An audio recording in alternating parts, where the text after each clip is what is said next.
very much. Distinguished speakers of the welcoming plenary, dear colleagues, participants at the 5th Forum Carpaticum, it's very nice to be here. I want to thank first of all the organizers for inviting me. This is my 3rd Forum Carpaticum. I was in Stadales now and I was in Lviv, and I'm very happy to be here in Ege. When I was asked to present a keynote, I was asked to speak on behalf of the Mountain Research Initiative.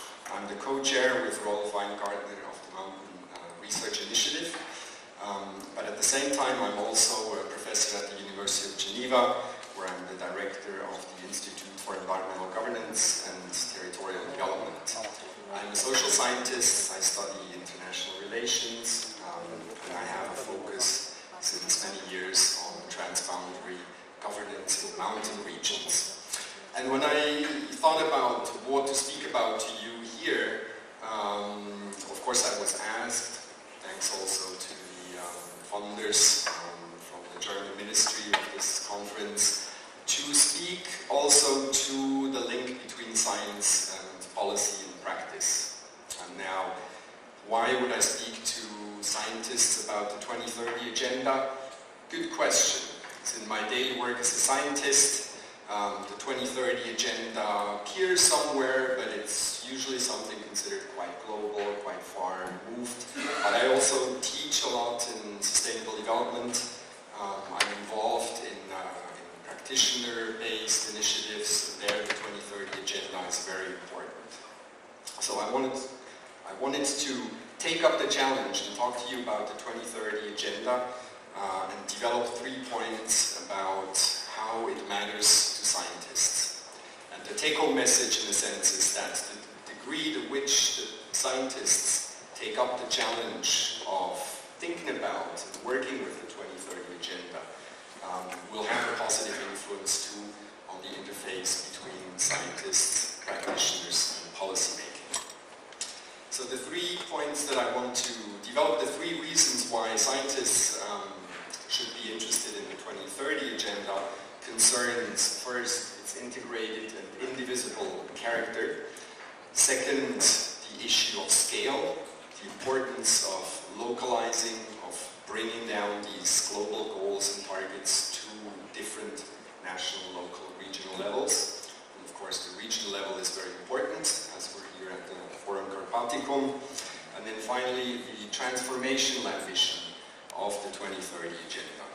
And I will close with some reflections about how this might be important to your work in the Carpathians, both as scientists and also in the Carpathian Convention as policymakers and practitioners.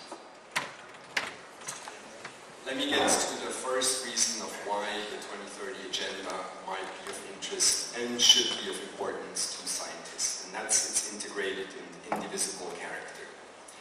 I will start each of my points with a short citation from the core document that's called Transforming Our World, and I will then develop using examples from my research and that of my colleagues, but also from activities of MRI to develop this point. So first of all, you may have seen this citation about the SDGs, the Sustainable Development Goals. These are universal goals and targets which involve the entire world, developed and developing countries alike.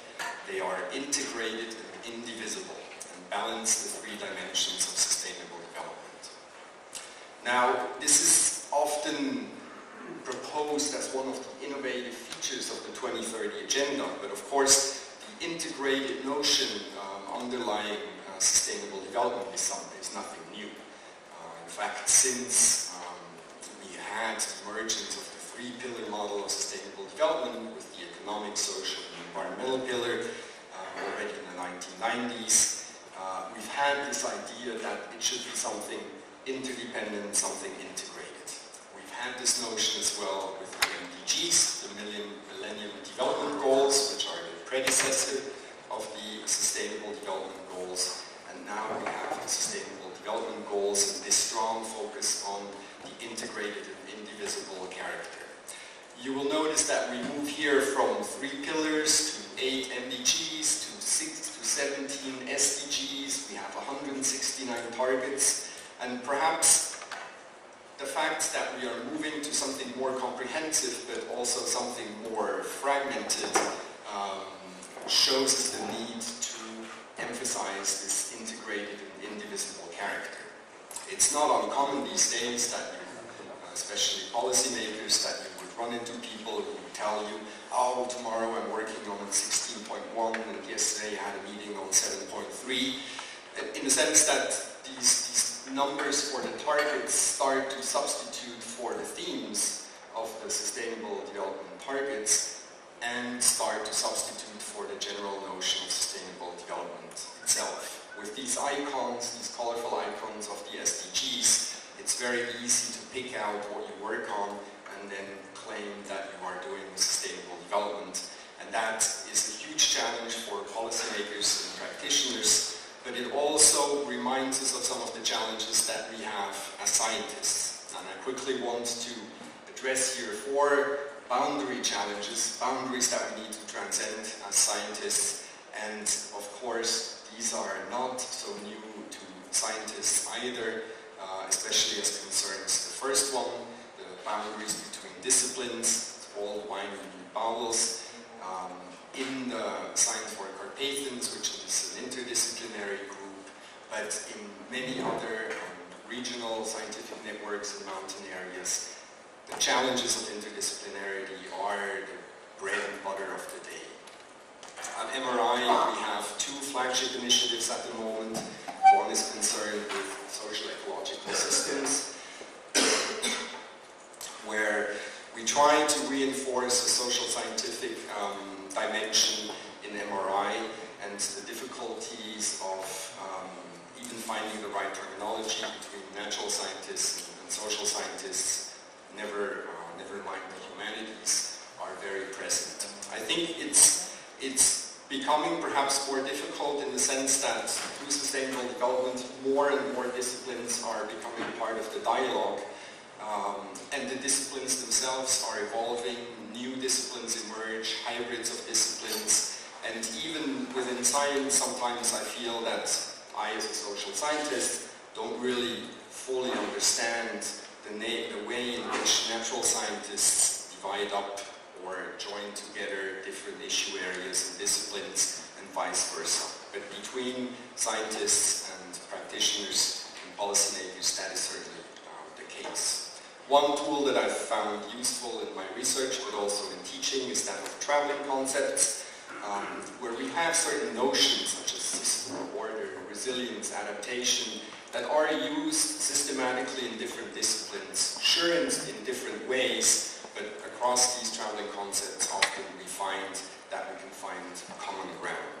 But the boundary between disciplines is certainly one that we have to work on. More specifically to mountain science, the boundary between highlands and lowlands is one that is ever present. I think one of the lessons from Rio Plus 20, and certainly also from the preparations up to Rio Plus 20, is that mountains are something that has to compete on the global political agenda with many, many other topics. I remember one of the co-organizers of Rio Plus 20 coming to a mountain conference in Lucerne, and he said, look, if you want to get mountains on the agenda, you need to talk about water, you need to talk about poverty, and these are things that go beyond mountains. And I think today it's ever more the case that mountain conferences of mountain scientists talking about mountain science to other mountain scientists need to open up and invite people who work on other issues, especially downstream. That's not to say, of course, that in mountain science these lowland, highland links are not present, but I think there's more that can be done. And of course here you're in the unique situation that you have a Carpathian Convention that covers part or all of the area of the European strategy for the Danube region, and that interlinkage between upstream, downstream areas has a relevance not just for scientists but also for policymakers and practitioners. A third boundary that is perhaps more abstract but has very real consequences too is that between territory and function. I noted before the fragmentation of sustainable development through the 169 targets. It is a functionalization, it's an extreme almost differentiation of the notion of sustainable development along functional topics. And this is very different from the territorial foundation of the mountain lens. For many who work in mountain science, the entry point is sort of a fixed place, a territory, a mountain region, whether that be a large massif, as the French call it, or a smaller mountain range. And the difference between those two is very important, and it comes back to what I said about the Rio + 20 preparations. The moment you start talking about water, you're including many things that go beyond mountains, but you're also limiting yourself to many things that are in mountains. At the moment we have a transformation going on at the Swiss academies. A reference was made to the Engelberg meeting in Switzerland where the idea of the forum Carpaticum was born. Thomas Scheurer, who was at that meeting, has now retired, and he for decades led the mountain initiatives at the Swiss academies. The body, or one of the bodies that he was coordinating, the Interacademic Society for Alpine Research, has disappeared and is now merged into a new forum together with landscape and research on parks. And these very discussions on territory versus function are very present there. And people who are working on mountain issues continue to push, as I think they should, the notion that working on a particular territory is much more prone to integrate those issue areas that are part of sustainable development. Finally, science of in 4 mountains. You might recall the motto of the International Bureau of Mountains: we are all mountain people, famously pronounced by then Secretary General of the United Nations.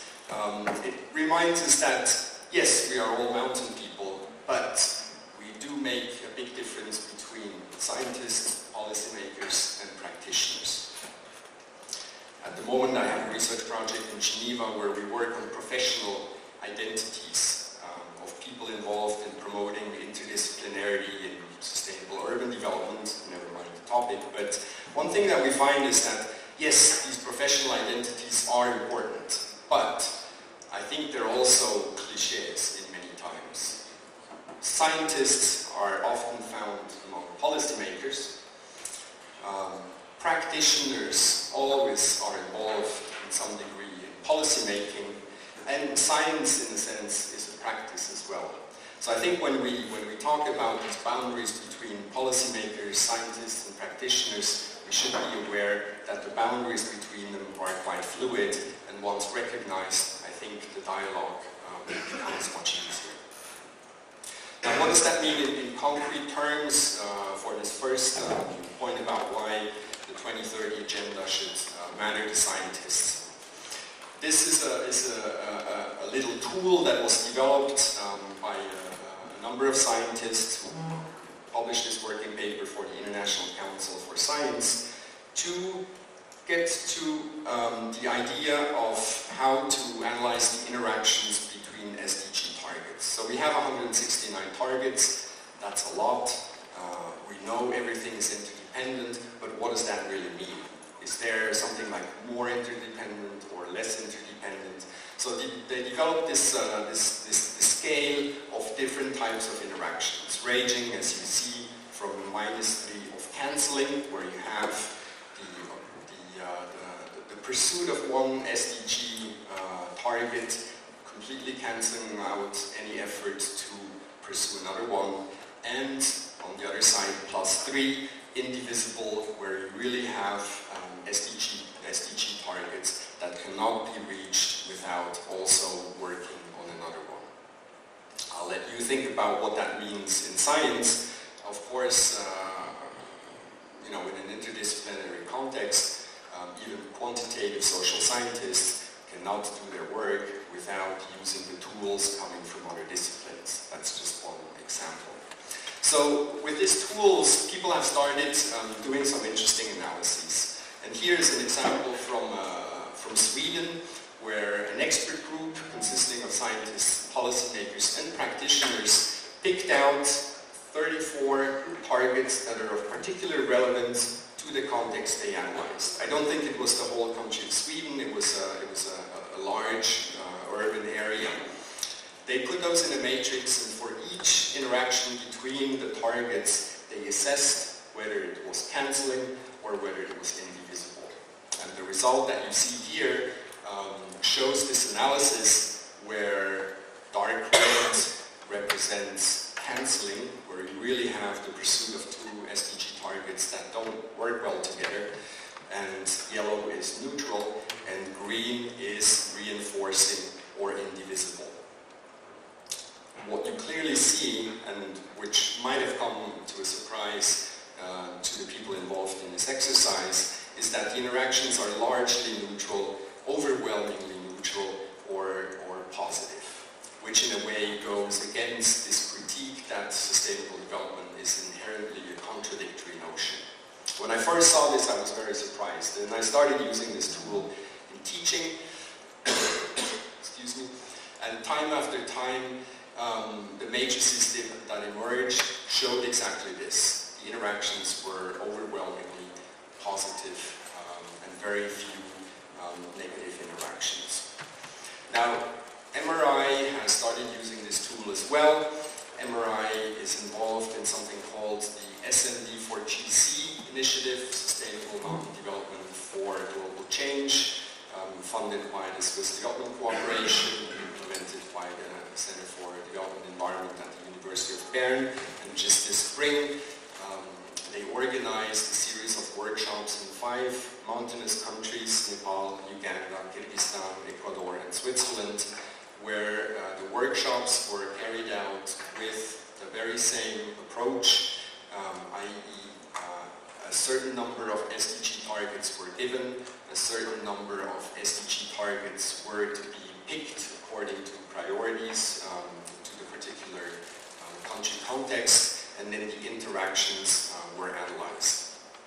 In the first step, the experts, which again included both scientists and practitioners and policymakers, were asked to identify the relevant indicators to sustainable mountain development. You may know that beyond the 17 SDGs and 169 targets, we also have 232 indicators, which again is much larger than the indicator sets that were used previously.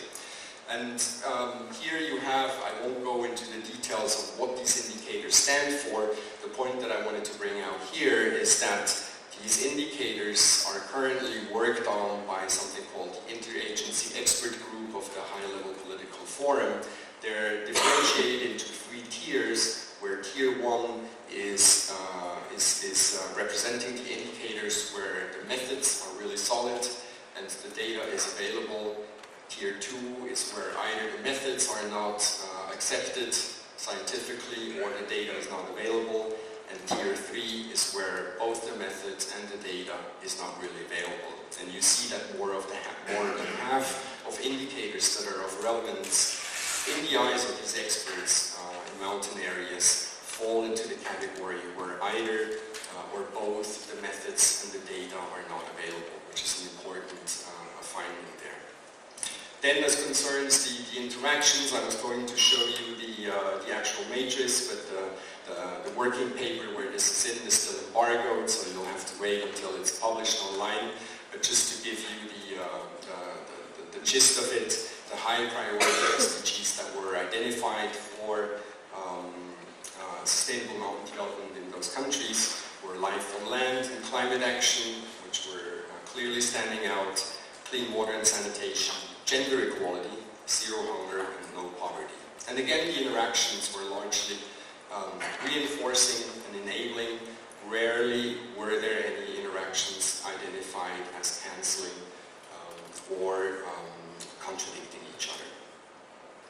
There were some national differences, of course.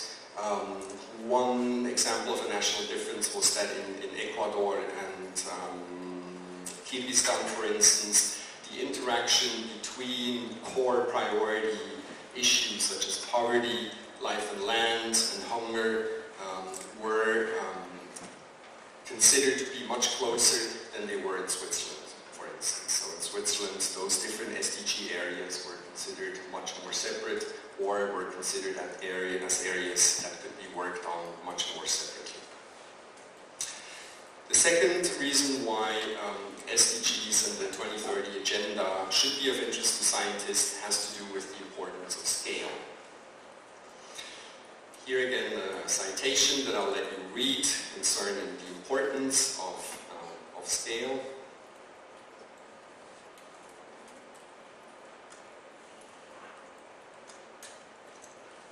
So the SDGs, they are global goals, and the Agenda 2030, this document transforming our world, clearly calls on countries and other actors to translate those global goals to the national and other relevant levels. And among these relevant levels are the regional and sub-regional frameworks. One of the lessons learned from the MDGs, the predecessors of the SDGs, was that this focus on localizing, on translating these global goals to the local level was largely neglected. And for this reason, as early as 2014, the dialogues on localizing the post-2015 agenda was started as a partnership between the Global Task Force of Regional and Local Governments, UNDP and UN Habitat, and in September 2016 they published an online toolbox full of utilities and approaches and tools that different actors, mostly at the city level, could use to translate these global goals into their own context. Now, this context being a regional context, the Carpathians, with colleagues in Geneva, we had a project some years ago where we studied the role of regional initiatives in using the MDGs for their work. It was one of the easiest projects. We compared many different mountain regions and quickly found that the MDGs gained no traction at all. The MDGs just weren't used in the discourse and the practice of these regional initiatives, including the Carpathian Convention. That said, the underlying issues, the two that we looked at more closely, biodiversity conservation and mainstreaming sustainable development, were very much at the center, of course. So when it comes to scale and this challenge of bringing the Agenda 2030 to the level at which we are active, of course, the scalar positioning in science is something that is part of our standard approaches. The scalar positioning in scientific organizing is also something that we're familiar with. Science for the Carpathians works at the regional level of the mountain region, just as other regional scientific networks do. And here you have some example. But scalar positioning is also important, of course, in policy and practice. Here the example of the Alps, where you have three different scales, if you want, of alpine regions: the Alpine Convention, the Alpine Space, and now the Alpine Macroregion. So the challenge is clear. It's to bring the scales that scientists use in line with the scales that policy makers and practitioners use. The dialogue will be much easier in that regard. So what is MRI doing in this area? One activity concerns, as a long-standing story, is the mountain delineations. You might have seen just in this recent issue of Mountain Research Development an article that came out on the comparison of the mountain coverages. I don't know how many are familiar with the remote sensing work that's done on these issues, but just briefly, the K1, K2, K3 coverages refer to different methods for designating mountain delineations. They're named after the first letter of the respective authors. So the K1 is Val Capos and colleagues, K2 was Christian Körner and colleagues, and K3 was Caligula and colleagues. So it was a comparison of these mountain coverages, which is precisely what matters to policy and practitioners. If scientists are to contribute to the work of policymakers and practitioners, we need to work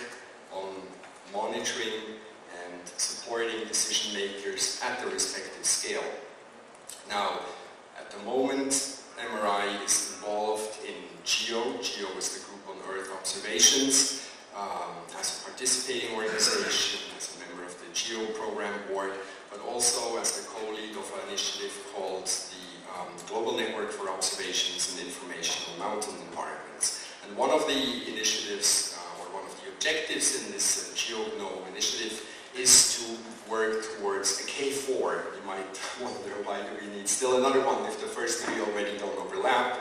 But the first three are largely based on biophysical features, and K4 finally should bring these together and also incorporate socioeconomic features.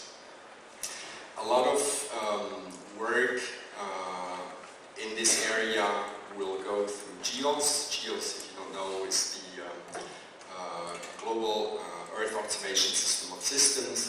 It's a geoportal that makes data discoverable, so data that you as scientists as well have through your research projects can be made discoverable through the GEOS portal. 5 minutes, I want to tell you. Okay, third point, the 2030 Agenda's transformational ambition. In these goals and targets we read in Transforming Our World, we are setting out a supremely ambitious and transformational vision. The document itself is called Transforming Our World, and if we didn't need a reminder, this week's publication, or last week by now, of the IPCC special report, Global Warming of 1.5 degrees, reminds us not only that far-reaching transformations of urban energy, transport, infrastructure, and other systems are necessary, but they have to happen very quickly. That challenge is very clear to policymakers and practitioners. To scientists, that challenge is obvious, but perhaps more difficult to work on. Scientists are called on to become better communicators so that policymakers and practitioners more rapidly, more effectively can pick up the scientific findings. Personally, I think some of that is true, but at the same time, policymakers and practitioners sometimes also need to become better listeners. And just as policymakers and practitioners need to understand that different scientists have different languages, scientists also need to understand that policymakers and practitioners don't all fall in the same category, and that there are nuances in how well they understand and are willing to listen. Be that as it may, as scientists, as mentioned by many of the welcoming plenarists, are also involved in training and education, and personally, and also through the work of MRI, education for sustainable development is an emerging and important priority. I mention this very briefly because we have a session this afternoon and a workshop tomorrow on education for sustainable development. MRI, at a recent meeting in Rome, the Science Leadership Council, as it's called, established a working group on education for sustainable mountain development that I co-chair with a colleague from Japan, Kenichi Ueno. And one of the things that we want to do is to, first of all, make available more information about education for sustainable mountain development. We find there are multiple programs at many universities and research institutes around the world, but there's not really a centralized location for making this information available to students who want to visit summer schools, who want to do methods training, who might want to visit an environment, pursue an entire master's program on mountain development. And then we are currently preparing a survey of some key people in these programs to find out more about what the unique challenges and opportunities are that we want to then convert into a policy paper addressed to education policymakers, to program administrators of these environment and sustainable mountain development education programs, and also to education practitioners who are involved in them to improve them where that is possible. Task 3 is to also work a little bit on the theoretical part, and that has to do with the notion that interdisciplinarity, but specifically transdisciplinarity, is not something that is just one unified approach, but we feel that it varies quite a lot according to where point, we don't really have the tools to assess under what circumstances, what kind of transdisciplinary approach is really appropriate.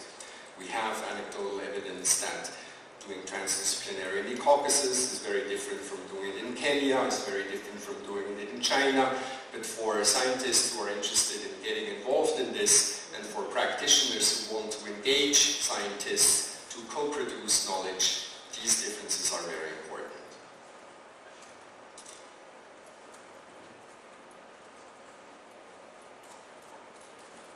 I conclude with some thoughts on the implications for the Carpathians. Now, it would be preposterous, of course, for me to really recommend what could be or should be done in the Carpathians with regards to the Agenda 2030, but here, nevertheless, some thoughts that appear to me might be of interest. Just quickly first, the three take-home messages relative to the 3 points that I made. The 2030 Agenda matters for mountain science because it's integrated in indivisible characters, reminds us as scientists that there are important boundaries and barriers we construct and that we should work to transcend.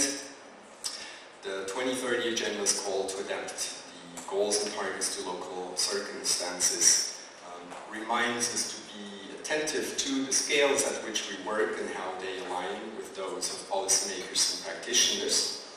And the transformational ambition inspires us, of course, to invest in training a new generation of mountain scientists above and beyond working towards the structural changes themselves that are necessary to work towards a more sustainable world.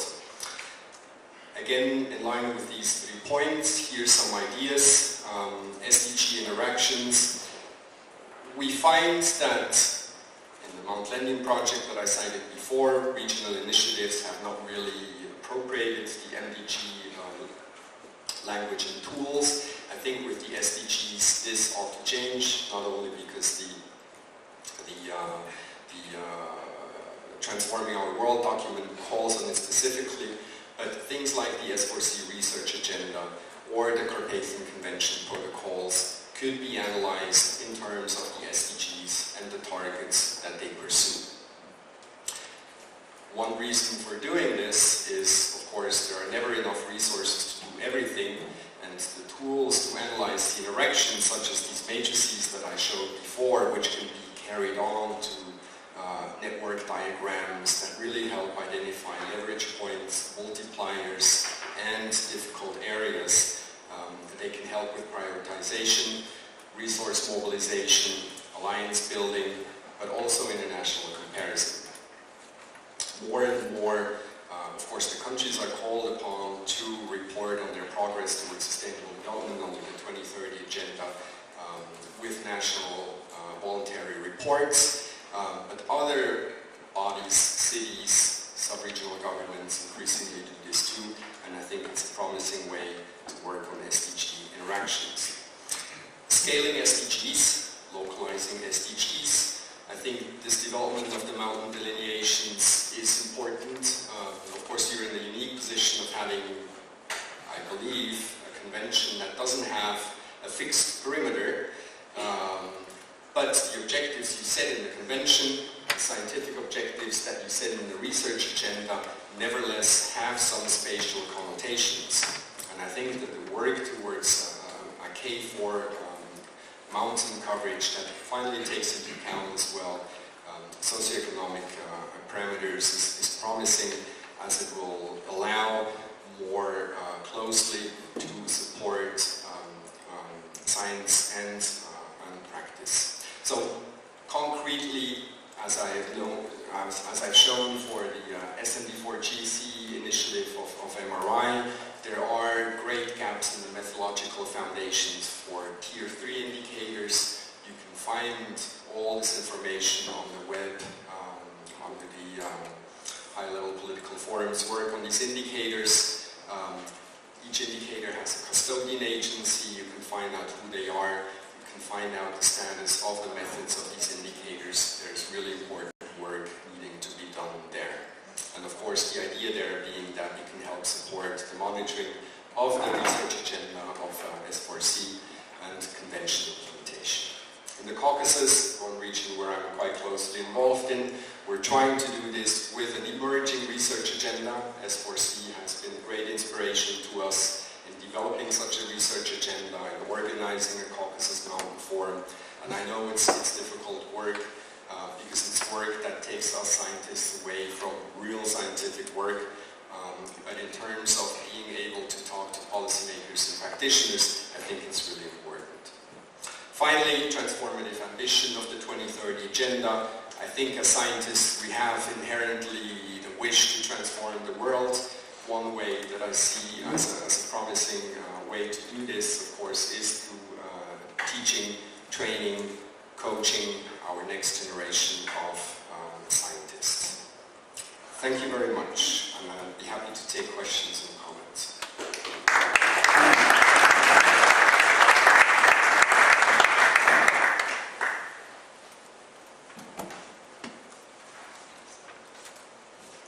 Thank you very much for this nice overview lecture. Are there any questions or comments from the audience? But at least I have one, while others are thinking.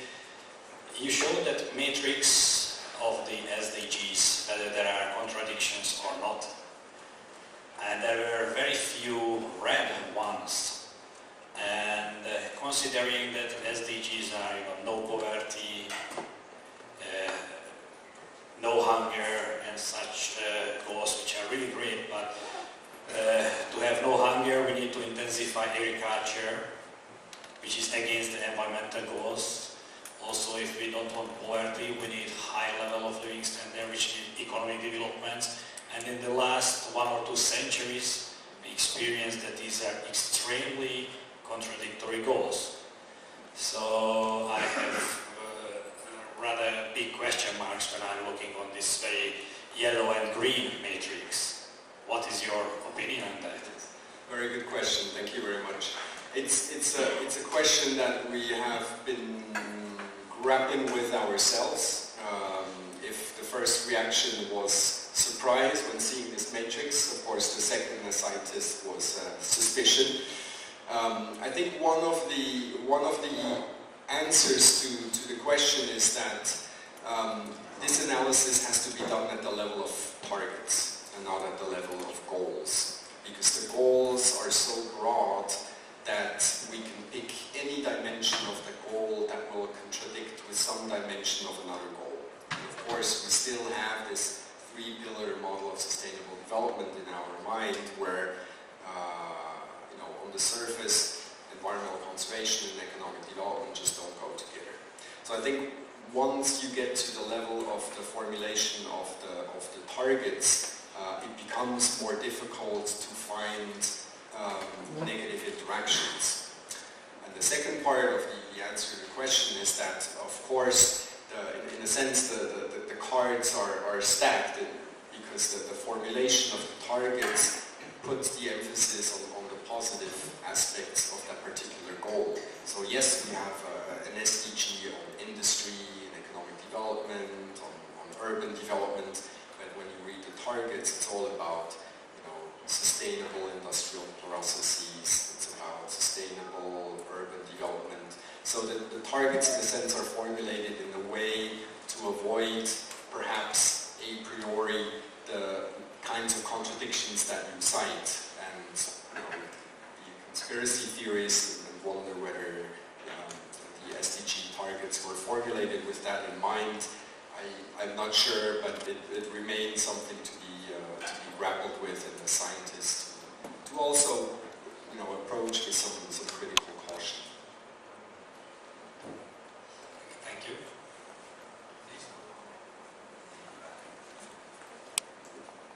Thank you.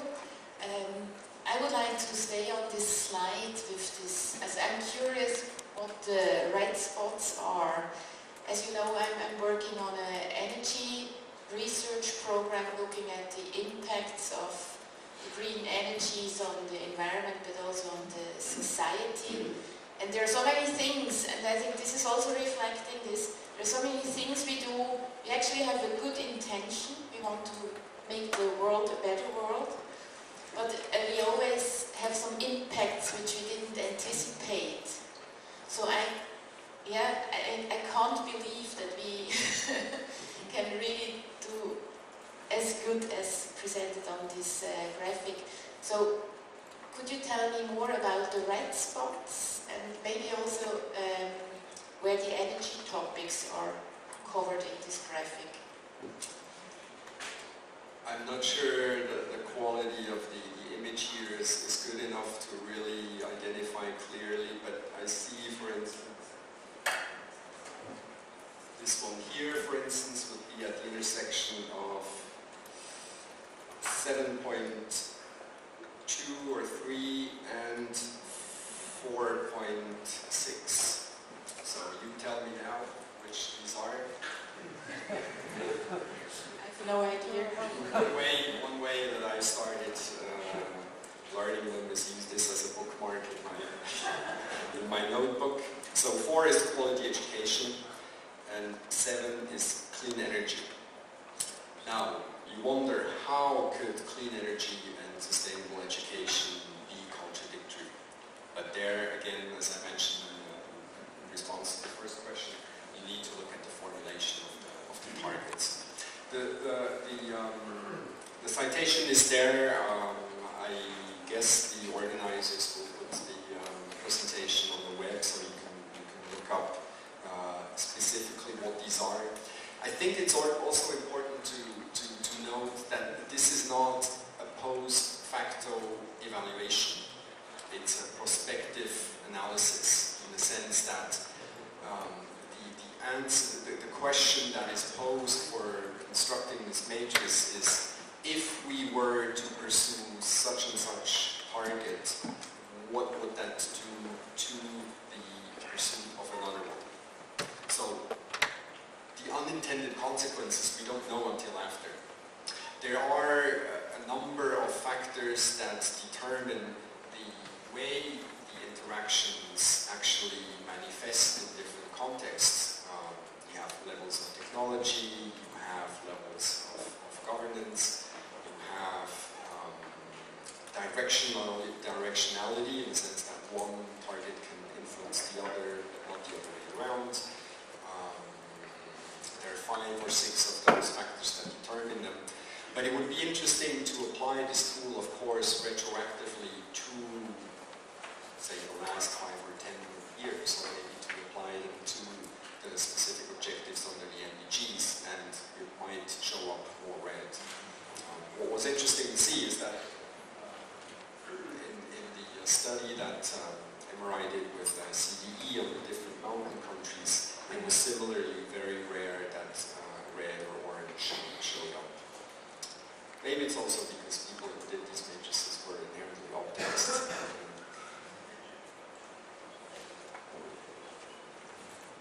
Thank you. We have time.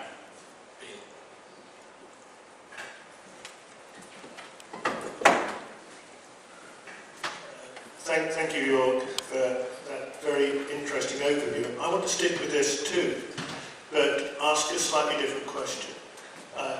Part of my work is as a core team member for the Evaluation Help Desk for Rural Development in Brussels. And you haven't talked about how policy instruments can change that matrix. So if we look at an area like agri-environmental policy, we can look across Europe and find well-designed agri-environmental schemes or poorly designed schemes. And if we design those schemes well, we may maintain agricultural production and enhance biodiversity at the same time. But if we design them badly, we don't. So it seems to me that this is interesting as a kind of backcloth, almost the grids on the map. But unless we look at the policy instrument and policy instrument design, we are not going to be able to produce anything that really helps explain some of those differences. And another point would be that if you have very limited budgets, you have to choose where you spend your money. And if you spend your money in different ways, the impacts, synergistic or competitive, are likely to vary depending on how much money you put into it. So resource constraints are also going to be absolutely crucial in generating the impact matrix that you're exploring there. And that again is about policy choices. So my plea would be that we focus a bit more on policy design, policy instruments, policy effectiveness, and that we develop indicators that are able to measure those. Because as somebody who's involved in evaluation of rural development outcomes, there are a huge number of both input indicators, result indicators, impact indicators, and it throws up an enormous evaluative challenge to try and find out what's happening. Yeah, thanks very much for your question, Bill. I couldn't agree more with you. Again, I think it's important to note that in the policy cycle or the program cycle, different tools are appropriate for different stages. And this is clearly a tool to be used at the planning stage. It could be used in the evaluation stage, but at the planning stage, it is precisely designed to pinpoint those areas where either potential conflicts or potential multiplier effects could be honed into for making sure that policies are designed well. But it's not a tool that helps the policy design as such. And that in a sense also goes to answer part of your second question about the resources. Yes, it's never possible to do everything, but here too, it's a tool during the planning stages that can be used to prioritize areas where resources might be invested most effectively. I mean, this could also be done for science, by the way. But you can then decide, according to the processes, the political processes that you follow, whether you want to focus on areas where you have a lot of conflicts that you need to address, or whether you want to focus on areas where you have multiplier effects. I think the Federal Office for Spatial Development in Switzerland about 15 years ago developed a tool for sustainability evaluations. And they highlighted in the introduction that it's a tool to be used during the planning stages. And Switzerland, which has a direct democracy, very much works on trying to address prior to a decision potential areas of conflict, so that during the design process these conflicts can be incorporated into the design. So in a similar way, I would say something like this could and should be used to identify those areas where trade-offs may become necessary and decisions and dialogues can be established before policy designs are put into place. But yes, I very much take your point. Thank you, and here is one more. Thank you. Hello, my name is Boris from Rzeszów University.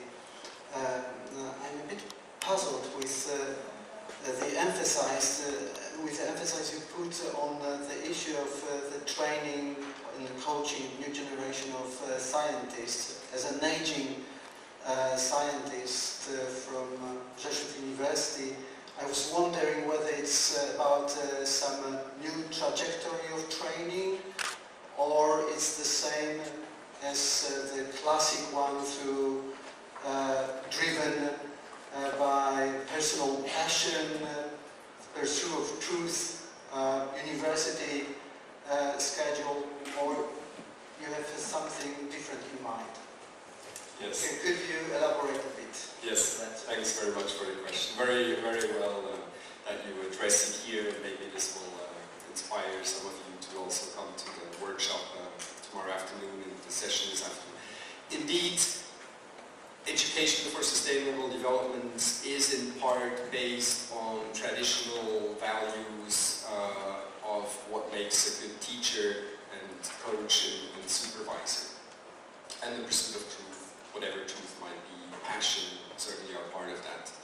I think in the particular context of education for sustainable development, there are some aspects that are a little bit different and are probably new in a lot of educational contexts.